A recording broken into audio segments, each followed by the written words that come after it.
Hi, my name's Max Quill. I'm a music education major here at Towson University, and I've been in the marching band for 3 years now. In order to keep time while we are playing our music exercises, we do something that is called a marked time. This is quite literally marking the time of the music as it goes on. It's a fundamental part of the rehearsal process and should be utilized whenever possible for the music making process when marching is unmanageable.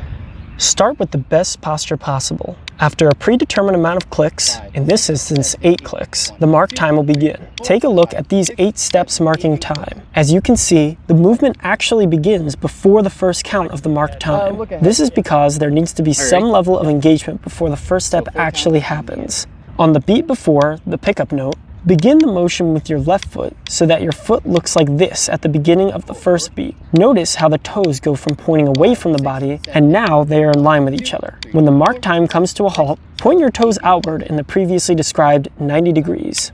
You may find yourself marking time a lot more in order to keep track of the beat while you play. Know that a good sound with a marked time is a great foundation for an even better sound on the move, but only if you can stay in control of your body. Now that we know the way to mark time, we can learn the exercise called the high mark time.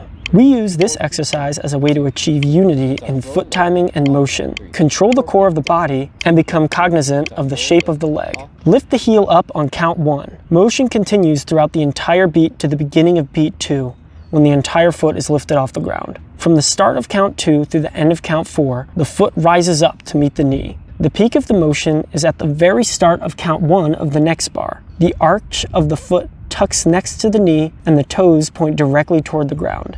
Then, the motion is reversed. The ball of the foot touches on beat 4, and the rest of the foot rolls onto the ground into beat 1.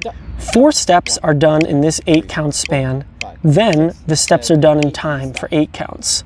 Here are some things to keep in mind while doing the high mark time exercise. Keep the heel in line with your opposite leg. This keeps the exercise defined and easier to do. Notice how the heel of the foot is constantly flushed against the seam of the pants. Be firm, yet generous with the placement of your feet.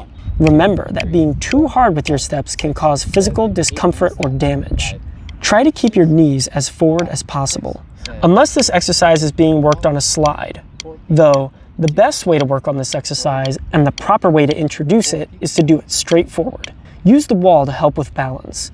When doing this exercise for the first time, it may be a good idea to use a railing or the wall for support to work on core balance. Again, this exercise demands initiation of the core. A good habit for this exercise is to have members face each other as they work through the motions of the high mark time. This way, members can rely on both their internal pulse as well as other members for technique and timing. Here is the whole high mark time exercise. 6, 7, 8. Lift and off. 3, 4. Peak down. 2, 3.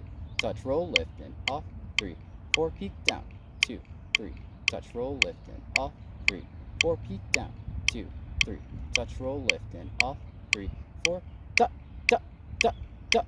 1, 2, 3, 4, 5, 6, 7, 8, and stop.